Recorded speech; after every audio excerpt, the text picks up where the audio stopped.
where the mind is without fear and the head is held high, where knowledge is free.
আজকে class 12-এর যে বিষয়টি পড়াবো সেটি একটি শর্ট স্টোরি, নাম thank you ma'am, written by Langston Hughes, যার জন্ম হয়েছিল 1902 সালে এবং তিনি মারা গিয়েছিলেন 1967 সালে।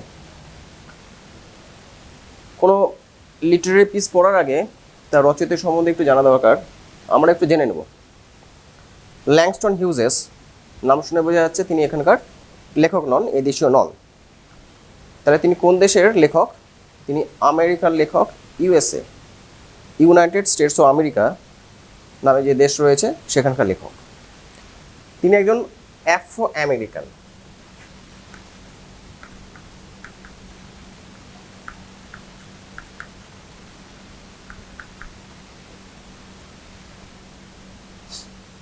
এই বিষয়গুলো একটু বলে নেওয়া দরকার এই জন্যই যে গল্পটি আমাদের দেশের ব্যাকগ্রাউন্ডে লিখিত হয়নি। কবে লিখিত হয়েছে, সে দেশের লেখার পরিপ্রেক্ষিত কী ছিল সেগুলো না জানলে কিন্তু গল্পের বিষয়বস্তু আমরা হৃদয়ঙ্গম করতে পারবো না। ফলে এগুলো ব্যাপার আমাদের আগে জেনে নেওয়া উচিত। তো প্রথমে বললাম যে ল্যাংস্টন হিউজেস ছিলেন অ্যাফ্রো আমেরিকান। অ্যাফ্রো আমেরিকান ব্যাপারটা আমরা একটু বুঝিনি, তাহলে গল্পের যে ব্যাকগ্রাউন্ড বা সেটিং সেটা আমাদের বুঝতে সুবিধা হবে। আমরা জানি যে আমেরিকাতে, স্পেশালি ইউএসএতে একসময় দাসপ্রথা প্রচলিত ছিল।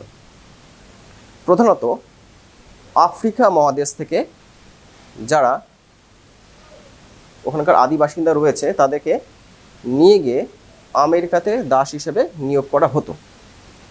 পরবর্তীকালে আমেরিকান প্রেসিডেন্ট আব্রাহাম লিঙ্কন কী করলেন? এই দাসদের দাসপ্রথা থেকে মুক্তি দিলেন এবং তারা আমেরিকার নাগরিক হিসেবে গণ্য হতে লাগলে। এরাই অ্যাফ্রো আমেরিকান নামে পরিচিত। আমরা এদেশীয়রা অর্থাৎ ইন্ডিয়ানরা যে ইংরেজি ভাষা ব্যবহার করি লিখতে গিয়ে বা বলতে গিয়ে, সেটাকে নর্মালি বলা উচিত ব্রিটিশ ইংলিশ। আমেরিকানরাও কিন্তু এক ধরনের ইংলিশ বলেন, সেটাকে আমরা বলবো আমেরিকান ইংলিশ। ব্রিটিশ ইংলিশের চেয়ে আমেরিকান ইংলিশের সামান্য একটু পার্থক্য রয়েছে প্রনাউন্সিয়েশনে, কোনো কোনো সময় স্পেলিংয়েও। এছাড়া লোকাল যেগুলো ডায়ালেক্ট রয়েছে তাতে যেগুলো শব্দ ইউজ করা হয় ইংলিশ ওয়ার্ড, সেগুলো হয়তো ব্রিটিশ ইংলিশে ইউজ করা হয় না। তার কিছু কিছু উদাহরণ কিন্তু আমরা এই টেক্সটের মধ্যে, স্টোরির মধ্যে আমরা পাবো। তো অ্যাফ্রো আমেরিকান এই শব্দটা আমি 2-3 বার বললাম এই কারণের জন্যই। লেখক ছিলেন অ্যাফ্রো আমেরিকান, অর্থাৎ তার যে পূর্বপুরুষ প্রিডিসেসর তারা এসেছিলেন আফ্রিকা থেকে। এবং গল্পে যে দুটো ক্যারেক্টার আমরা পাবো, যে ক্যারেক্টার নাম এখন আমরা লিখিনি, সেই দুটো ক্যারেক্টারও আনুমানিক তারা ছিল অ্যাফ্রো আমেরিকানস। আনুমানিক কেন বললাম? কারণ হিউজেসের অর্থাৎ ল্যাংস্টন হিউজেসের যেগুলো রচনাগুলি রয়েছে তার বেশিরভাগই ক্যারেক্টার কিন্তু অ্যাফ্রো আমেরিকান। এখানে কিন্তু পরিষ্কারভাবে বলে দেওয়া নেই যে আলোচ্য ক্যারেক্টার্সগুলি অ্যাফ্রো আমেরিকান কিনা, তবে আমরা এটা ধরে নিতে পারি। তো যে পরিপ্রেক্ষিতে স্টোরিটা লিখিত হয়েছে সে সম্বন্ধে একটু আলোকপাত করি। লেখকের জন্মসাল 1902, মৃত্যুসাল 1967। অর্থাৎ আমরা ধরতে পারি যে 1950s-এর যে আমেরিকান সোসাইটি তার কিছুটা গ্লিমসেস আমরা দেখতে পাবো স্টোরির মধ্যে দিয়ে। তো 1950s-এর দিকে কী হয়েছিল আমেরিকাতে, যার প্রতিফলন আমরা এই গল্পে পাই, সে বিষয়ে আমাদের একটু জেনে নেওয়া দরকার। না হলে কিন্তু একটা বিদেশি লেখকের গল্প পড়ে বুঝতে আমাদের একটু সমস্যা হতে পারে। তো 1950s-এর যে ডিকেড, সেখানে ইউএসএতে কী হয়েছিল, সবে ওয়ার্ল্ড ওয়ার শেষ হয়েছে, আমেরিকার সুপার পাওয়ার হিসেবে ইমার্জ করছে সবে, সেখানে কনস্ট্রাকশন ওয়ার্ক, বিল্ডিং ওয়ার্ক খুব জোর কদমে চলছে। কিন্তু আমেরিকান সোসাইটি, যে সোসাইটিটা লিটারেচারের মাধ্যমে কিছুটা রিফ্লেক্টেড হয়, সেই সোসাইটি কিন্তু তখন নানারকম কনফ্লিক্টে দীর্ণ বিদীর্ণ হয়ে রয়েছে। কীরকম কনফ্লিক্ট? সে সময় মার্টিন লুথার কিংয়ের নেতৃত্বাধীনে সিভিল রাইটস আন্দোলন চলছে। অর্থাৎ অ্যাফ্রো আমেরিকানরা সে সময় কিন্তু যারা হোয়াইট স্কিন আমেরিকান তাদের মতো একই রকমই সামাজিক এবং নাগরিক অধিকারগুলো পেতেন না, সেই জন্য তিনি আন্দোলন করছিলেন। এবং ল্যাংস্টন হিউজেস অ্যাফ্রো আমেরিকান হওয়ার কারণে সে আন্দোলনকে মনে প্রাণে সমর্থন করতেন এবং সে সমাজের কিছুটা প্রতিফলন আমরা এখানে দেখতে পাবো। তো সে সময় অ্যাফ্রো আমেরিকানরা আমেরিকাতে যে খুব একটা সুবিধাজনক অবস্থায় থাকতেন তা কিন্তু নয়, তাদেরকে একটু ব্যাকওয়ার্ড ক্লাস বলে বলাই যেতে পারে সে সময়ের পরিপ্রেক্ষিতে। এবং তারা কিছুটা ইম্পোভারাইজডও ছিল, অর্থাৎ কিছুটা দরিদ্র লোকও ছিল যারা সমাজে কিছুটা অবহেলিত ছিল। ফলে অ্যাফ্রো আমেরিকানদের সামাজিক প্রতিপত্তির দিক থেকে হোক, ধন সম্পত্তির দিক থেকে হোক, মর্যাদার দিক থেকে হোক, যারা হোয়াইট স্কিন আমেরিকান পিপল ছিল তাদের থেকে তারা একটু পিছিয়ে ছিল। তো এই ধরনের ক্যারেক্টার নিয়ে তিনি এখানে লিখেছেন একটা short story, thank you ma'am. এবং এ থেকে তৎকালীন আমেরিকান সোসাইটির কিছুটা প্রতিচ্ছবি কিন্তু আমরা পেতে পারি। গল্পে দিয়ে কিছুটা এগোই, তাহলে বুঝতে পারলাম যে 1950s-এর ইউএসএতে যে সোসাইটি ছিল, মূলত আফ্রো আমেরিকান পিপল সেই সময় কী ধরনের অবস্থায় বসবাস করতেন তাদের জীবনের চালচিত্র নিয়ে গল্পটি আমরা লিখিত হয়েছে, যেটা আমরা পড়লে বুঝতে পারবো। গল্পটা হচ্ছে মাত্র দুটি ক্যারেক্টার। ফার্স্ট ক্যারেক্টার, যেটিকে একটি লার্জ লেডি বলে উল্লেখ করা হয়েছে, তার আসল নাম, যেটি গল্পে আমরা পরবর্তী পর্যায়ে পাবো, তার আসল নাম Mrs Luella Bates Washington Jones.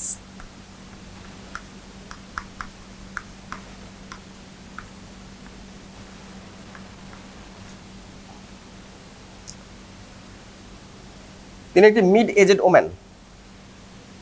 গল্পে আরেকটি ক্যারেক্টার রয়েছে রজার, সে একটি টিন এজড বয়। এই দুটি ক্যারেক্টার নিয়ে কিন্তু আফ্রো আমেরিকান সোসাইটির যে সূক্ষ্ম দিকগুলো গল্পের মধ্যে দিয়ে রিফ্লেক্টেড হয়েছে। গল্পটি যেহেতু বড়, একটি প্রোজ সেকশন, ফলে একদিনে কিন্তু কমপ্লিট করা সম্ভব নয়। পার্ট বাই পার্ট আমরা পড়ব এবং ভালো করে ব্যাপারটা বুঝব। তো আজকে যে অংশটুকু পড়ব তার একটু থিমটা বলে দিই, তারপর মূল যে টেক্সট সেদিকে আমরা দৃষ্টিপাত করব। Mrs Luella Bates Washington Jones, যার কথাটা ক্যারেক্টার হিসেবে প্রথমে উল্লেখিত হয়েছে গল্পে, তার পরিচয় আমরা পাই এ লার্জ ওম্যান বলে।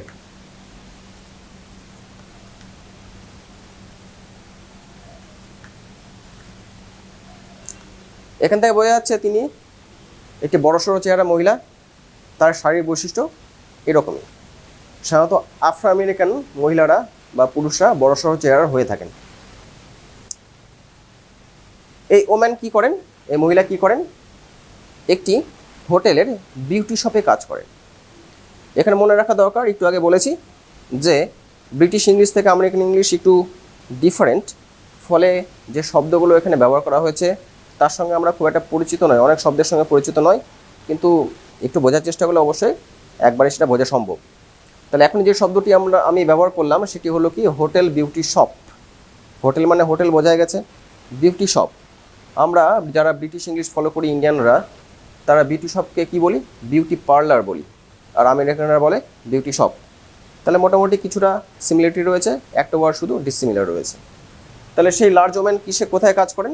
তিনি কাজ করেন একটা হোটেলের বিউটি শপে, অর্থাৎ হোটেলে বিউটি পার্লারে। তিনি মোটামুটি রাত্রি 11টার সময় বাড়ি ফিরছিলেন একা একা। তার হাতে একটা পকেট বুক ছিল। কি বুক ছিল? Pocket book. পকেট বুক শব্দটা হয়তো আমাদের খুব একটা পরিচিত নয়, কারণ এই ধরনের শব্দ আমরা ব্যবহার করি না। পকেট বুক বলতে বোঝানো হচ্ছে পার্স। তাহলে কি হলো? Beauty shop.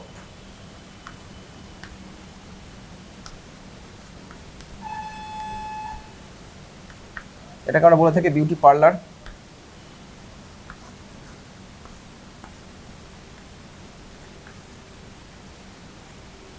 আর পকেট বুক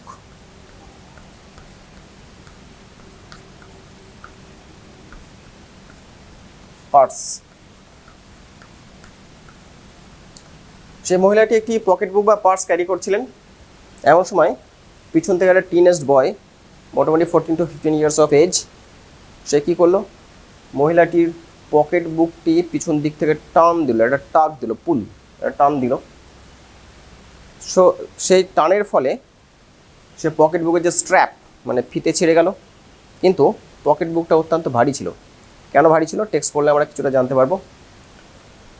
তো সেই পকেট বুকের স্ট্র্যাপটি ছিঁড়ে গেল এবং সে ভার সামলাতে না পেরে সেই রজার নামে সেই ছেলেটি সাইড ওয়াকের ওপর পড়ে গেল। সাইড ওয়াক এই শব্দটা নতুন, যেগুলো শব্দ একটু নতুন বলে মনে হবে সেগুলোর মিনিং আমি লিখে দিচ্ছি।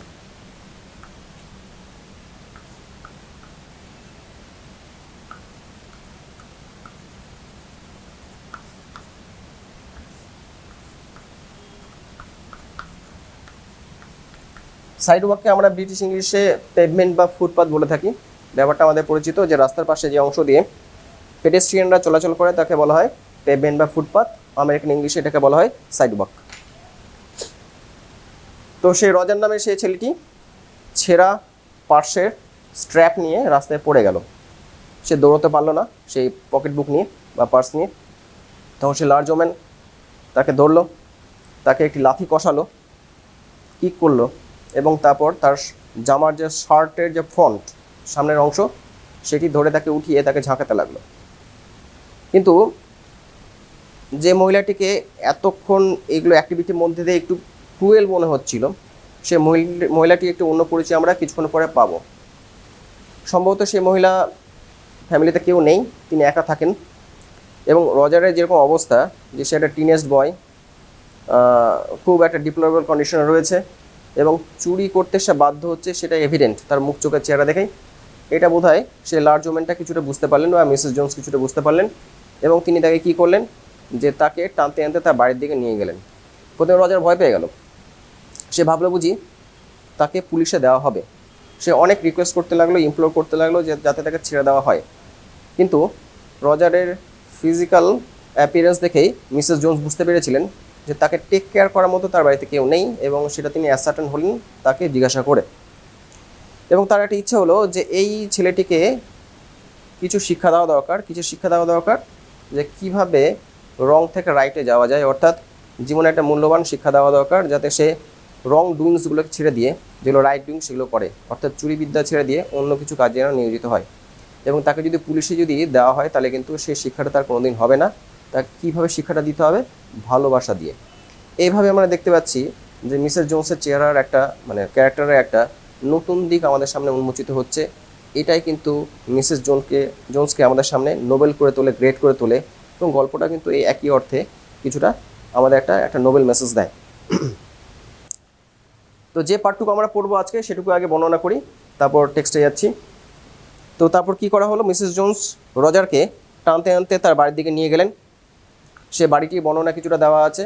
তিনি একটা রেন্টেড ফ্ল্যাটে থাকতেন, বেশ বড় অ্যাপার্টমেন্টে, একটা 1 রুম রেন্টেড ফ্ল্যাটে থাকতেন।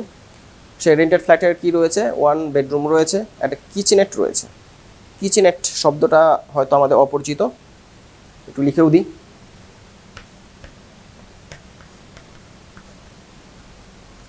কিচেন শব্দ আমাদের পরিচিত, কিচেন মানে রান্নাঘর। কিচেন নেট এর সঙ্গে যদি আমরা ETT অ্যাড করে দিই, এটা একটা সাফিক্স যাকে ডিমিনিউটিভ বলা হয়ে থাকে, অর্থাৎ এ ধরনের সাফিক্স যদি কোনো ওয়ার্ডের সঙ্গে অ্যাডেড হয় তাহলে সেই জিনিসটাকে ছোট বোঝায়। As for example cigar, cigar মানে বড় ধরনের সিগারেটকে বলা হয় সিগার, কিন্তু সিগারের সঙ্গে যদি আমরা ETT অ্যাড করে দিই তাহলে কি হবে, যে ছোট সিগারকে বোঝাবে। তাহলে কিচেনের একই ব্যাপার, যে কিচেন মানে যেরকম ধরনের রান্নাঘর আমরা দেখতে অভ্যস্ত, যে সাইজে দেখতে অভ্যস্ত, এর সঙ্গে আমরা যদি ETT অ্যাড করে দিই সেটা হয়ে যায় কিচেনেট। তার মানে হচ্ছে কি এ স্মল কিচেন।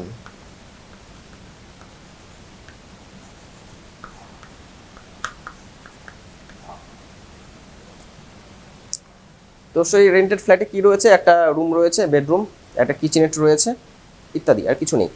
সেই কিচেনেটে কি রয়েছে, একটা গ্যাস ওভেন বা গ্যাস প্লেট, ওদের দেশে বলা হয় গ্যাস প্লেট। এই ওয়ার্ডগুলো আগে লিখে দিচ্ছি যাতে পরে অপরিচিত না মনে হয়। গ্যাস প্লেট মানে গ্যাস ওভেন। আর কি রয়েছে সেই কিচেনেটের মধ্যে, একটি আইস বক্স রয়েছে। আইস বক্স ব্যাপারটি এখানে খুব একটা ক্লিয়ার নয়, কারণ যেহেতু লেখা হয়েছে 1950s দিকে, সেই সময় আমেরিকাতে রেফ্রিজারেটর সবার ঘরে থাকতো কিনা জানি না। যাদের ঘরে থাকতো না তারা হয়তো কোনো বক্স ইউজ করতো যার মধ্যে আইস কন্টেইনড হতো, এবং সেই আইস বক্সটা কী হিসেবে ইউজ করা হতো, as a kind of refrigerator use করা হতো। তো সম্ভবত সেই মহিলা যেহেতু খুব একটা ধনী ছিলেন না, এবং আমেরিকাতে সে সময় রেফ্রিজারেটর চলছিল কিনা আমার জানা নেই সেই যুগে 1950s দিকে, ফলে আমরা ধরে নিতে পারি তার কিচেনে এটা একটা বক্স ছিল যেখানে আইস থাকতো, এবং সেটি তিনি এক ধরনের ফ্রিজ হিসেবে বা রেফ্রিজারেটর হিসেবে তিনি ইউজ করতেন।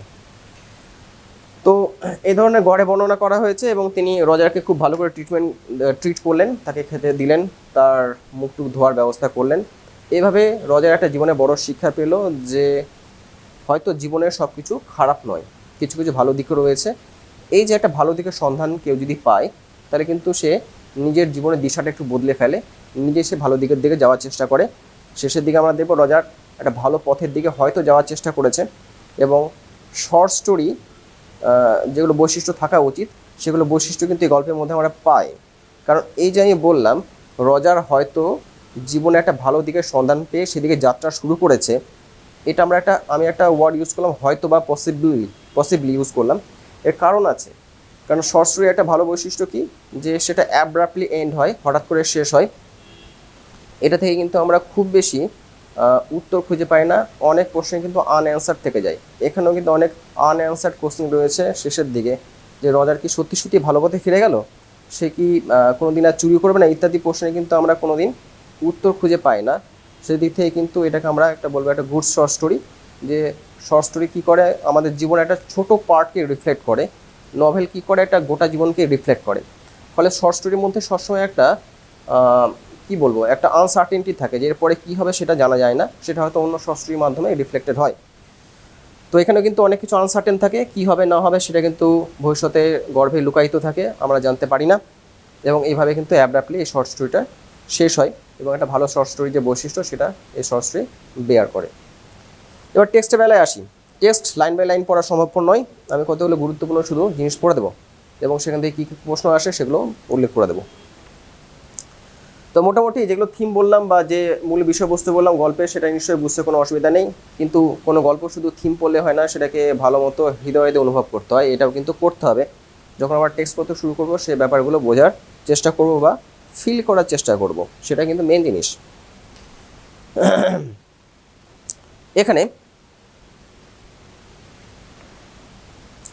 যে পকেট বুক সে লার্জ ওমেনটা ক্যারি করছিল, একটা খুব সুন্দর ফ্রেজ ইউজ করা হয়েছে, যে it had hammer and nails, everything in it but hammer and nails. Say pocket বুকের মধ্যে কী ছিল, সব কিছু ছিল। It had everything in it but hammer and nails. এটা নিয়ে শর্ট কোশ্চেন হতে পারে, সেজন্য এটি উল্লেখ করলাম।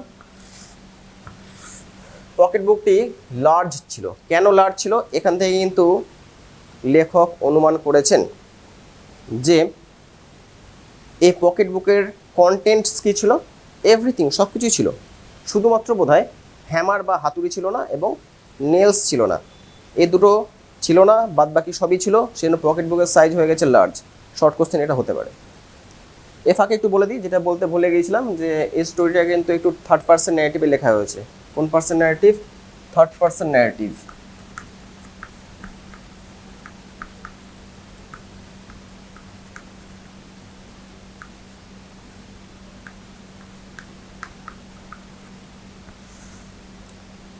এখানে যিনি অথর, তিনি একজন ডিট্যাচড অবজারভার। তিনি এই দুটো ক্যারেক্টার কী করছে সেটা দেখে আমাদেরকে বর্ণনা করছেন, এইভাবে লেখা হয়েছে থার্ড পার্সন ন্যারেটিভে। তাহলে শর্ট কোশ্চেনটা বলে দিলাম যে পকেট বুকের কন্টেন্টস কী ছিল বা এর মধ্যে কী কী ছিল বলা যেতে পারে বইয়ের ভাষা ধার করে, the pocket book content everything in it but hammer আর নেলস, এটা বললেই যথেষ্ট। পকেট বুকটা কীরকম ছিল? যদি এরকম প্রশ্ন আসে তাহলে আমরা বলতে পারি এটা ছিল লার্জ,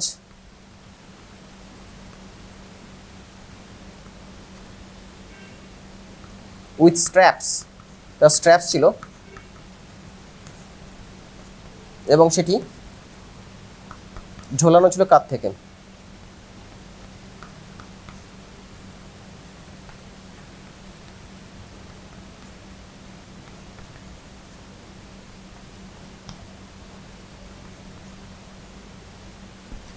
এই যে ছোটো ছোটো বর্ণনা দেওয়া হয়েছে, তাদের সোসাইটি কিছু কিছু জিনিস রিফ্লেক্টেড হয়। কী জিনিস রিফ্লেক্টেড হয়? 1950s আমেরিকা, একজন মহিলা মোটামুটি সিকিউরড ফিল করতো, কিছুটা সিকিউরড ফিল করতো। সে রাত্রি 11টার সময় একা একা বাড়ি ফিরছে, তাতে তার কোনো অসুবিধা নেই, শুধু চুরি ছিনতাই ছাড়া খুব একটা অসুবিধা নেই। এবং তার উপরে একটা ছিনতাইয়ের চেষ্টা করেছিল রজার, এবং সেটি ব্যর্থ হয়েছিল, সেটা আমরা দেখতে পাই। আর কি আমরা চিত্র পাই সে সময় সোসাইটির? আরও একটা চিত্র পাই, একটু আগে বললাম যে রজার সম্ভবত একজন আফ্রো আমেরিকান, এবং এই চিত্রটা আমাদের সামনে এভিডেন্ট হয়ে ওঠে বা পরিষ্কার হয়ে ওঠে যে যারা আফ্রো আমেরিকান কমিউনিটি ছিল সে সময় আমেরিকাতে, তারা একটা ইম্পোভারেজড লাইফ লিড করতো, একটা পোর লাইফ লিড করতো, অর্থাৎ একটা দরিদ্র অবস্থার মধ্যে দিন কাটাতো। তার ফলে তারা চুরি ছিনতাই এগুলো দুষ্কর্মে, রং ডুইংসে কিন্তু নিজেদেরকে ইনভলভ করতো, এখানেও তাই আমরা দেখতে পাচ্ছি। আচ্ছা, তাহলে কীভাবে স্ট্র্যাপটা ব্রেক হলো? এরকম একটা প্রশ্ন আসতে পারে যে পকেট বুকের স্ট্র্যাপটা কীভাবে ব্রেক হলো। তাহলে এর উত্তর লেখা যেতে পারে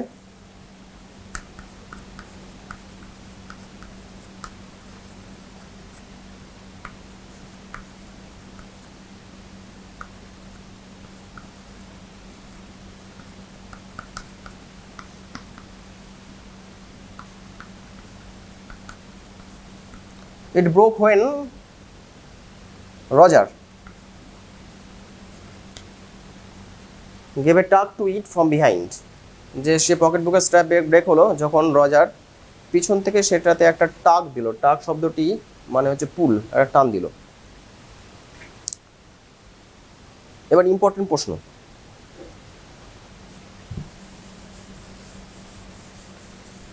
রজার কিভাবে সাইড ওয়াকে পড়ে গেল?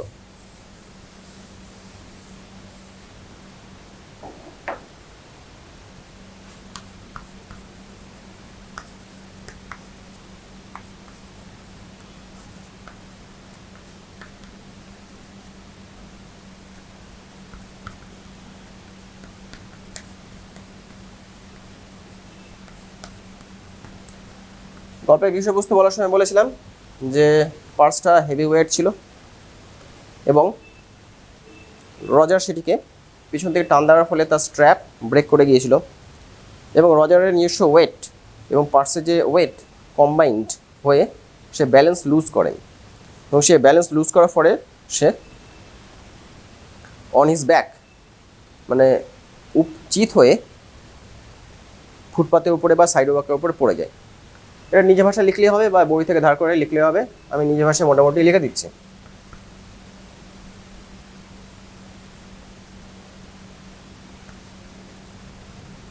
When Roger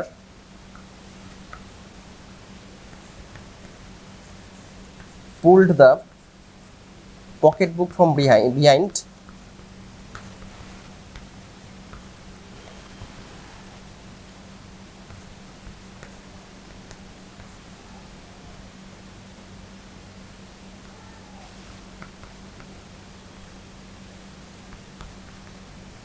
Its straps snapped.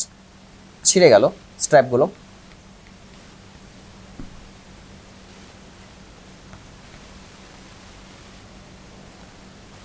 The weight of the pocketbook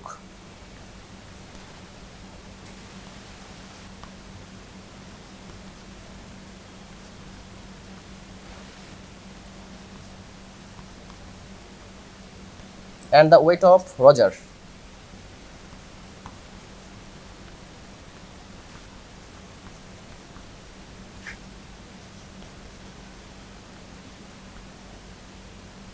combined, একত্রিত হয়ে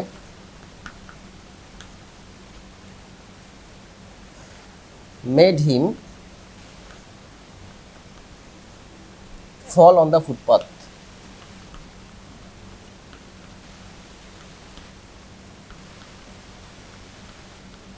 নিজস্ব ভাষায় লেখা, বই থেকে ল্যাঙ্গুয়েজ ধার করে লেখা যেতে পারে। এখন প্রশ্ন হলো, যখন রজার পড়ে গেল তারপরে কি ঘটলো সেটা আমি একটু বই থেকে রিড আউট করে দিচ্ছি, এটা ইম্পর্টেন্ট প্রশ্ন।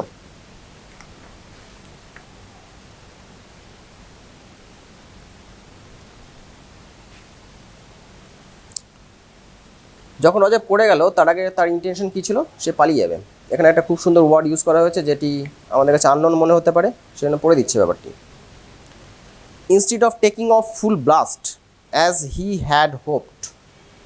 ফুল ব্লাস্ট এই ওয়ার্ডটা আমাদের একটু জানা দরকার। ফুল ব্লাস্ট এই ধরনের শব্দ আমরা ব্রিটিশ ইংলিশে নর্মালি ইউজ করি না। ফুল ব্লাস্ট মানে কি টপ স্পিড, অর্থাৎ পূর্ণ গতি।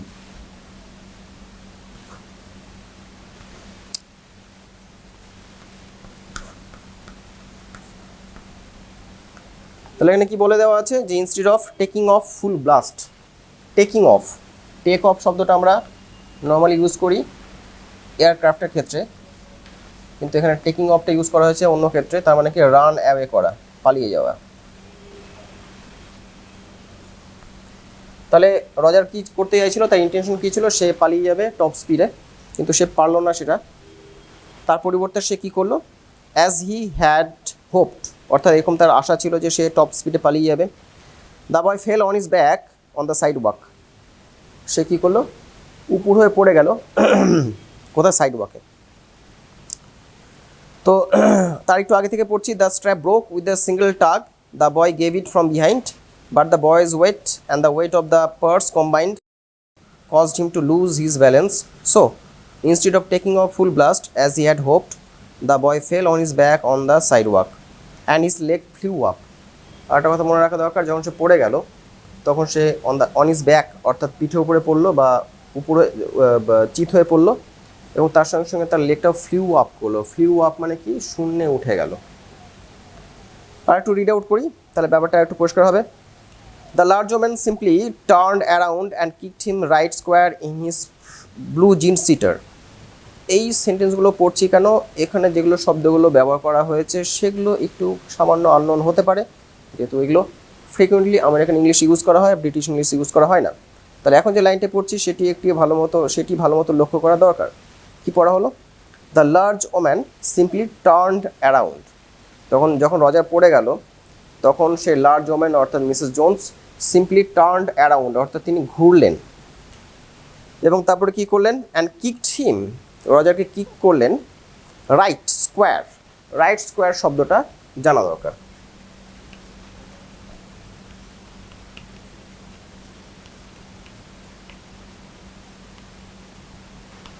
রাইট স্কোয়ার মানে ডিরেক্টলি, তিনি ডিরেক্টলি কিক করলেন, লাথি মারলেন রজারকে। কোথায় লাথি মারলেন, in his blue jeans seater.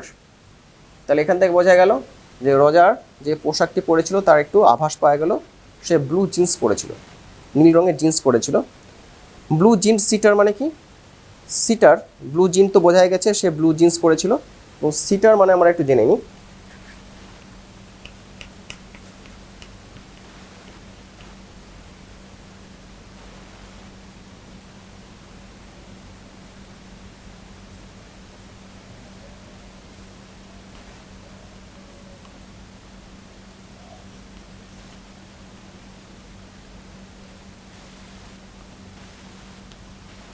Back of the body, অর্থাৎ শরীরের পেছনের অংশ।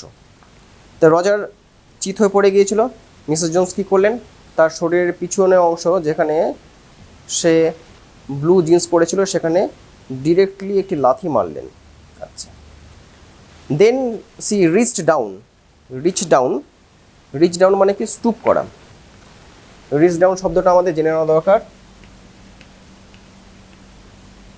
রিচ ডাউন মানে স্টুপ করা বা বেন্ড ডাউন।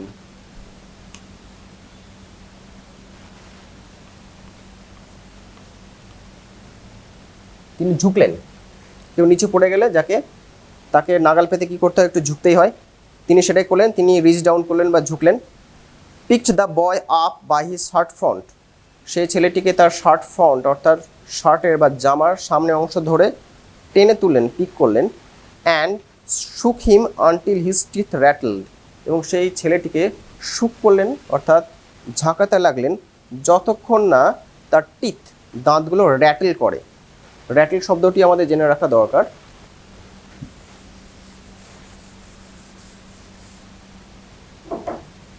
র্যাটেলের অ্যাকচুয়াল মিনিং হচ্ছে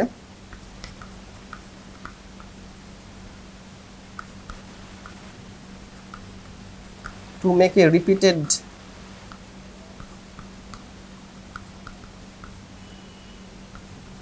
লো নয়েজ, যা একটা মৃদু রিপিটেড সাউন্ড তৈরি করা। অন্যভাবে বলা হয় খটখট শব্দ করা।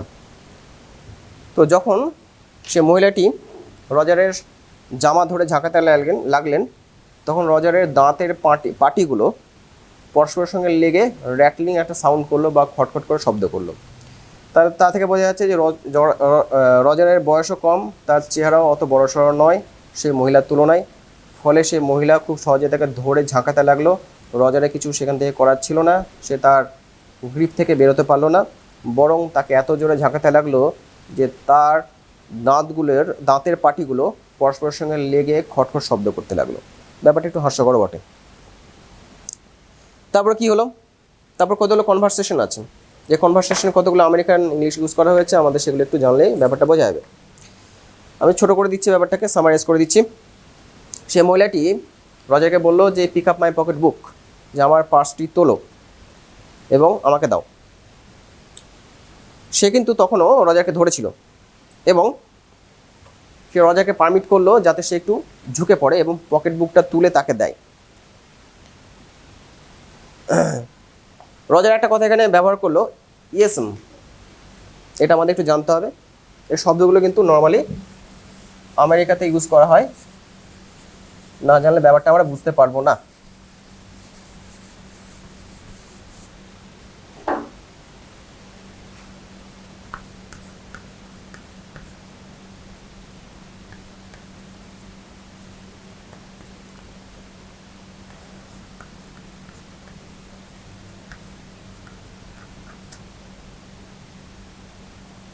ইয়েস ম্যাডাম, একটু তাড়াতাড়ি বলতে গেলে হয়তো ইয়েসম ব্যাপারটি চলে আসে এবং এই শব্দগুলো হয়তো আমেরিকানরা ব্যবহার করে থাকে। এখানে আর একটু বলে দিই, এখানে গল্পের নাম যেহেতু থ্যাংক ইউ ম্যাম, আমরা জানি ম্যাডাম শব্দটা কিন্তু ম্যাডাম শব্দের অ্যাব্রিভিয়েশন বা সংক্ষিপ্ত রূপ। এখানে একটা লেটার মিসিং আছে, তেমনি এখানেও ইয়েসম, এখানে অনেকগুলো লেটার মিসিং আছে। ফুল ফর্মে করলে কী হবে, ইয়েস ম্যাডাম হবে। তো মিসেস জোন্স যখন তাকে পকেট বুকটা তুলতে বললো ঝুঁকে পড়ে, তখন সে বললো হ্যাঁ ম্যাডাম, ইয়েস ম্যাডাম বা ইসম। এবং তারপরে সরাসরি সে মহিলা তাকে রজারকে জিজ্ঞাসা করলো যে সে এটা কেন করতে গিয়েছিল, অর্থাৎ চুরি কেন করতে গিয়েছিল। তাতে রজার বললো I did not aim to. Aim মানে এমনি লক্ষ্য, যেটা আমরা জানি। তাহলে এখানে মিনিংটা কি, এখানে যে মিনিং এখানে বোঝানো হচ্ছে সেটা হলো যে আমার এটা লক্ষ্য ছিল না বা আমার এটা করার ইন্টেনশন ছিল না বা ইচ্ছে ছিল না। তখন মিসেস জোন্স একটি কথা বললেন যেটি মানে আমাদের বুঝতে একটু অসুবিধা হতে পারে, সেটা একটু এক্সপ্লেন করে দিচ্ছি। তখন মিসেস জোন্স বললেন ইউ এ লাই। এটা অদ্ভুত একটা ইংরেজি, ইউ এ লাই।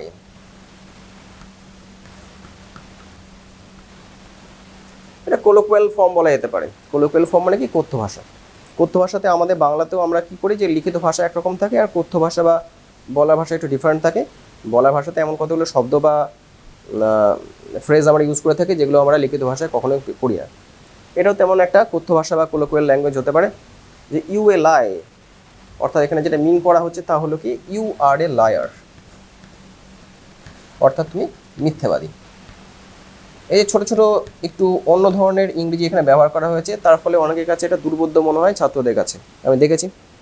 তো এই ব্যাপারগুলো একটু সিম্পলিফাই করে দিলে বা বলে দিলে ব্যাপারটি তাদের কাছে সহজসাধ্য হয়ে যায়। যেমন ইউ এ লাই অনেকে বুঝতে পারে না, তার মিনিং হচ্ছে কি ইউ আর এ লায়ার, বা তুমি একজন মিথ্যাবাদী। তাহলে মিথ্যাবাদী কেন বললো রজারকে? এই জন্যই বললো যে রজার স্বীকার করেনি বা অ্যাডমিট করেনি এই ফ্যাক্টসটা, যে সে চুরি করার তার কোনো ইন্টেনশন ছিল না। তার ফুল ইন্টেনশন ছিল সেটা পুরোপুরি এভিডেন্ট বা ক্লিয়ার, তো সে স্বীকার করেনি। এই জন্য মিসেস জোন্স রজারকে লায়ার বলল। এই সময় কিন্তু ইতিমধ্যে যখন এই ঘটনাগুলো ঘটছিল, যে চুরির একটা প্রচেষ্টা হয়েছে এবং মিসেস জোন্স কী করেছে, ধরেছে রজারকে চোর হিসেবে, এবং তার চুরির চেষ্টা ব্যর্থ হয়েছে এবং তাকে পকেট বুক তুলতে বাধ্য করেছে, তাকে জেরা কিছুটা করেছে, ইন্টারোগেশন করেছে এবং ডিনাই করেছে রজার যে সে তার কোনো চুরি করার কোনো ইন্টেনশন ছিল না। এই সকল ঘটনা যখন ঘটছে তখন বাকি ওই রাস্তাকে পুরোপুরি জনশূন্য ছিল সেটা ছিল না, পুরোপুরি ডেজোরেট কোনো রাস্তা ছিল না। আমেরিকায় 11টা রাত এবং আমেরিকাতে সূর্যাস্ত একটু কম মানে দেরিতেই হয়, ফলে 11টা রাতে হয়তো অনেক লোকজনই চলাচল করে। যদিও 1950s দশকে আমেরিকা একটু ডিফারেন্ট ছিল, এখনকার পরিপ্রেক্ষিতে সেটাকে ধরলে চলবে না। তবু আমরা দেখতে পাচ্ছি যে সেই সময় কিন্তু দু একটা পেডেস্ট্রিয়ান ছিল রাস্তাতে, পেডেস্ট্রিয়ান মানে পথিক ছিল, তাদের রিয়াকশন কী ছিল সেটা একটা কোশ্চেন হতে পারে, এটা আমরা একটু জেনে নিই। তো দু একটা যে পেডেস্ট্রিয়ান সে সময় ছিল তারা কিন্তু থামলো, কেউ কেউ ঘুরলো এবং কেউ কেউ দাঁড়িয়ে লক্ষ্য করতে লাগলো। আমার মনে হয় যে ইন্ডিয়ান কনটেক্সটে এই মানে ইন্ডিয়ান পিপলদের রিয়াকশন কিন্তু একটু অন্যরকম হতো। এরকম কোনো চোর ধরা পড়লে আমরা ইন্ডিয়ানরা কী করি নর্মালি, যে চোরকে ধরে আচ্ছা মতো বিটিং বা মারধর করি, কিন্তু এখানে তা হয়নি। এখানে লোকদের হচ্ছে কালচার একটু অন্যরকম, তাদের সোসাইটি একটু অন্যরকম। ফলে এখানে কী হলো যে দু একটা লোক যারা একটু ইন্টারেস্টেড ছিল যে কী ঘটনা ঘটছে সেটা জানার জন্য, তারা কিন্তু দূর থেকেই দেখলো, ঘুরলো এবং অনেকে দাঁড়িয়ে দাঁড়িয়ে দেখতে লাগলো, বাকিটা চলেও গেল। আচ্ছা, অর্থাৎ নিজের ঝামেলা নিজের সামলাও, এরকম একটা ব্যাপার। এটা ওদের দেশে কালচার, যে এগুলো ঝামেলা হলে সাধারণত পুলিশকে ডাকা হয়, লোকাল জেলা পিপল তারা কিন্তু ইনভলভ হয় না নর্মালি। এখানে কিন্তু এই কালচারটা এখানে কিছুটা রিফ্লেক্টেড। ফলে এই যে ছোটো ছোটো ঘটনার মাধ্যমে আমরা আমেরিকান সোসাইটি কিছু কিছু চিত্র আমরা খুঁজে পাচ্ছি, এটা কিন্তু আমাদের প্রাপ্তি। গল্প পড়তে গেলে বিদেশি গল্প, তো ফরেন ল্যান্ড সম্বন্ধে কিছু জানতে পারছি, এটা কিন্তু আমাদের বিশাল বড় প্রাপ্তি। তার সঙ্গে সঙ্গে ক্যারেক্টারগুলো ও দেশের ক্যারেক্টার মানুষজন কীরকম হয় সেই সম্বন্ধে আমাদের একটা আইডিয়া হচ্ছে বা ধারণা হচ্ছে। এখানে তারপরে মিসেস জোন্স রজাকে জিজ্ঞাসা করলো যে আজ আমি যদি তোমাকে লুজ করে দিই, মানে টার্ন ইউ লুজ, ওয়ার্ডটা এখানে ইউজ করা হয়েছে, ফ্রেজ ইউজ করা হয়েছে, অর্থাৎ আমি যদি তোমাকে ছেড়ে দিই, উইল ইউ রান, তুমি কি পালিয়ে যাবে? তাতে রজার খুব সৎভাবে উত্তর দিল ইয়েস এম, অর্থাৎ ইয়েস ম্যাডাম। ব্যাপারটা আমার কাছে একটু হাস্যকর মনে হয়। কীরকম হাস্যকর মনে হয়? যে একজন চোরকে যে ধরেছে সে জিজ্ঞাসা করছে যে তোমাকে ছেড়ে দিলে তুমি কি পালিয়ে যাবে, তাতে আবার চোর খুব অনেস্টলি স্বীকার করে নিচ্ছে হ্যাঁ সে পালিয়ে যাবে। ব্যাপারটা একটু হাস্যকরও বটে। তবে এটা বোঝায় যে রজার হয়তো কোনো একটা দুর্বিপাকের মধ্যে পড়ে বা অসুবিধার মধ্যে পড়ে চুরি করতে বাধ্য হয়েছিল। সে একবার হার্ডকোর ক্রিমিনাল নয়, এখন অবধি যেটা বোঝা যাচ্ছে হার্ডকোর ক্রিমিনাল নয়, অল্প বয়স তার, এবং সে তার মধ্যে একটা অনেস্টি আছে। সে বলেও দিল যে তাকে যদি ছেড়ে দেওয়া হয় সে পালিয়ে যাবে সেই জায়গা থেকে, তো সরাসরি স্বীকার করে নিল। তখন মিসেস জন বললো ঠিক আছে তাহলে আমি তোমাকে ছাড়বো না। তখন রজার বলতে লাগলো যে I am very sorry lady, I am sorry, whisper the boy. সে ছেলেটি হুইসপার বা ফিসফিস করে বললো। তো এই যে স্বীকার একটা যে সরি বললো, তার একটা গ্রিফ বা একটা পার্ডন যে চাইলো, গ্রিফ এক্সপ্রেস করলো বা পার্ডন যে চাইলো, এটা কিছুটা ফেক বলে মনে হয়। একটু আগে বলেছিলাম যে রজারের মধ্যে একটা অনেস্টি আছে, তবে এই লাইনে এসে মনে হচ্ছে সে কিছুটা ফেক একটা তার মধ্যে অ্যাটিটিউডও রয়েছে। সে কি সত্যি সত্যি সরি ছিল যে সে চুরি করেছে, তার জন্য কি সে সত্যি সত্যি দুঃখিত ছিল? আমার তো মনে হয় নয়। সে চাইছিল অ্যাট এনি কস্ট সে লেডির গ্রিপ থেকে বেরিয়ে যাওয়া। ফলে তাকে যদি সরি বলে তার কাছে পার্ডন বেক করে যদি সে মুক্তি পায় তাহলে সেটা লাভ পুলিশে যাওয়ার চেয়ে। সে সরি বলতে বাধ্য হলো এবং সেটা তার একটা ট্রিক বলা যেতে পারে। এটা তার ইনোসেন্স বা তার যে অরিজিনাল যে ইন্টেনশন সেটা কিন্তু বলা যায় না। তো সেই লেডি কিন্তু তাকে ছাড়লো না। সে একটা অদ্ভুত কথা বললো, your face is dirty, I got a great mind to wash your face for you. যে তোমার মুখটা নোংরা, I have a great mind কথাটা একটু বুঝতে হবে, তার মানে কি আমার খুব ইচ্ছে হয়েছে। I have a great mind, I got a great mind, আমার খুব ইচ্ছে হয়েছে যে তোমার মুখটা আমি পরিষ্কার করিয়ে দেব, পরিষ্কার করে দেবো, ফর ইউ, তোমার জন্য আমি তোমার মুখটা পরিষ্কার করবো। আরও জিজ্ঞাসা করলো, and you got anybody home to tell you to wash your face. And কী হতে পারে, আর নট বলা যেতে পারে, যে তুমি কি তোমার বাড়ি থেকে কেউ নেই যে তোমাকে বলবে যে তোমার মুখটা পরিষ্কার করা দরকার। এখান থেকে বোঝা যাচ্ছে কি যে হেলথ অ্যান্ড হাইজিন সম্বন্ধে রজার খুব একটা কনসাস নয়। কেন নয়, সে নোংরা অবস্থার মধ্যে থাকে, যেমনভাবে স্লাম ডুয়েলার বা বস্তিবাসীরা নর্মালি থাকে, যে তারা খুব একটা হেলথ অ্যান্ড হাইজিন কনসাস হতে পারে না, কারণ তাদের সেই সুযোগ সুবিধাগুলো বা অ্যামিনিটিসগুলো থাকে না। এখানে রজারের আর্থিক অবস্থা এতই খারাপ বা সে যে কন্ডিশনে থাকে সেখানে এত অ্যামিনিটিস একদমই নেই যে সে নিজেকে নিয়মিত পরিষ্কার করতে পারবে বা স্নান করতে পারবে।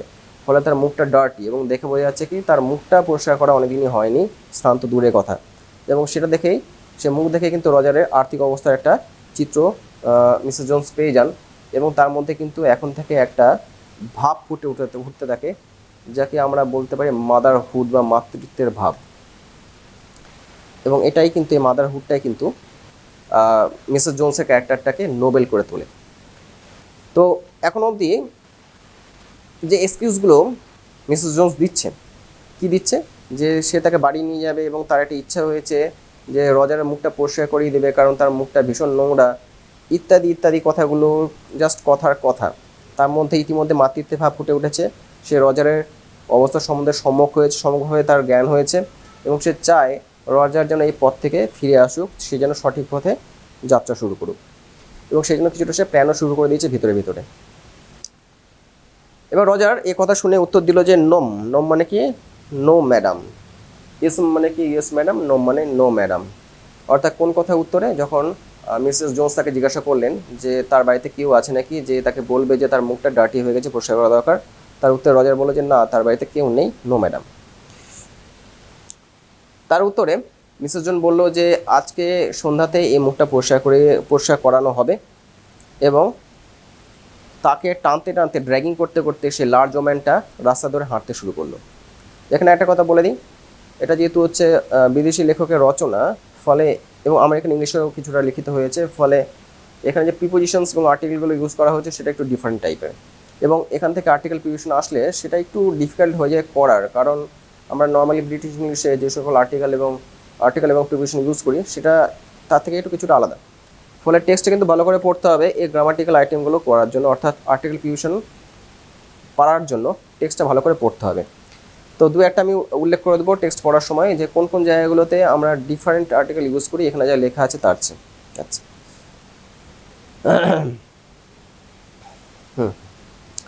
এবার রজারের একটা বর্ণনা এখানে দেওয়া হয়েছে। কীরকম বর্ণনা দেওয়া হয়েছে, রজারকে দেখতে লাগছে 14 to 15 ইয়ার্স অফ এজ। তার দেখতে লাগছে, তার সঠিক বয়স এখানে বলে দেওয়া নেই, সেটা টিনেজ বয়স, সেটা পরিষ্কার বোঝা গেছে। রজারের ডেসক্রিপশন এখানে যা দেওয়া হয়েছে সেটা হলো কি, যে as if he were 14 or 15 years of age, frail and willow wild, in tennis shoes and blue jeans। এই কথাগুলো ইম্পর্টেন্ট, কারণ রজারের অ্যাপিয়ারেন্স কি, এই কথাগুলোর মধ্যে দিয়ে কিন্তু প্রকাশিত হচ্ছে, শর্ট কোশ্চেন আসতে পারে। তাহলে যে ওয়ার্ডগুলো এখানে কঠিন তার মিনিংগুলো এখানে আমি বলে দিচ্ছি। কীরকম, 14 to 15 years of age, সে তো বোঝাই গেল। উইলো ওয়াইল্ড,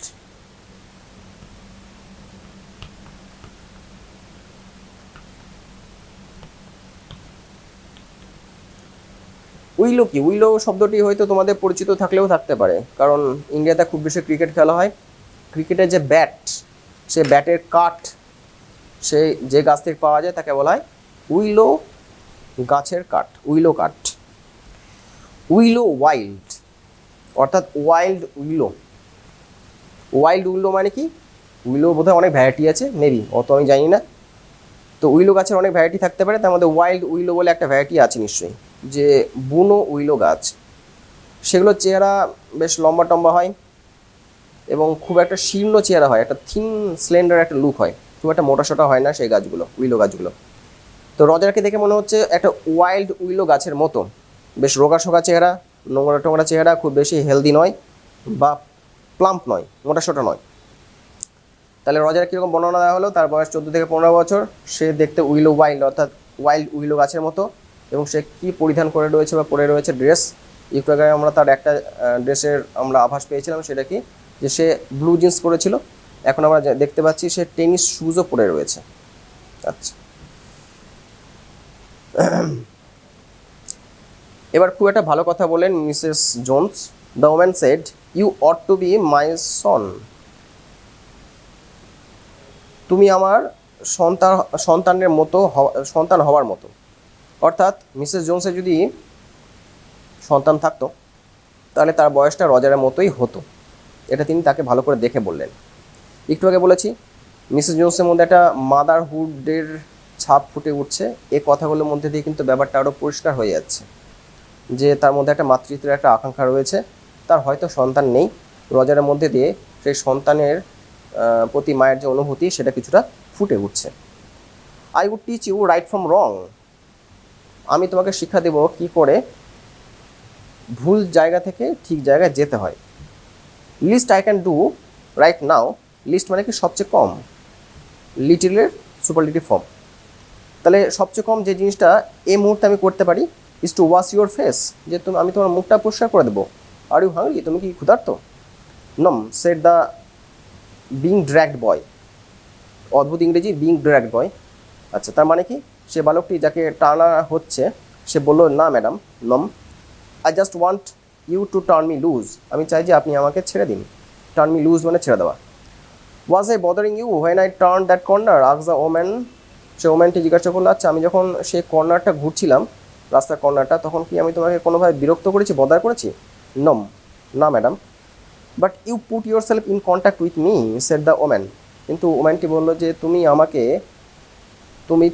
আমার সংস্পর্শে নিজেকে নিয়ে এসেছো, তোমাকে নিয়ে এসেছো। If you think that contact is going to last a while, you got another thought coming. এ কথাগুলো একটু অন্যরকম বলে পড়ে দিচ্ছি। তাহলে যদি তোমার মনে হয় যে এই যে সংস্পর্শ, আমার যে সংস্পর্শে এসেছো তুমি, সেই সংস্পর্শ বা কন্ট্যাক্টটা খুব শর্ট লাস্টিং হবে, অল্প সময়ের জন্য থাকবে, অ্যা হোয়াইল মানে অল্প সময়ের জন্য থাকবে, তাহলে তোমার ধারণাটা ভুল। When I get through with you sir, you are going to remember Mrs Luella Bates Washington Jones. তাহলে তুমি কিন্তু আমার নামটা সবসময় মনে রাখবে এরপর থেকে, সেটা হলো কি আমার নাম Mrs Luella Bates Washington Jones. এতক্ষণে মহিলাটি তার নামটা রিভিল করলেন বা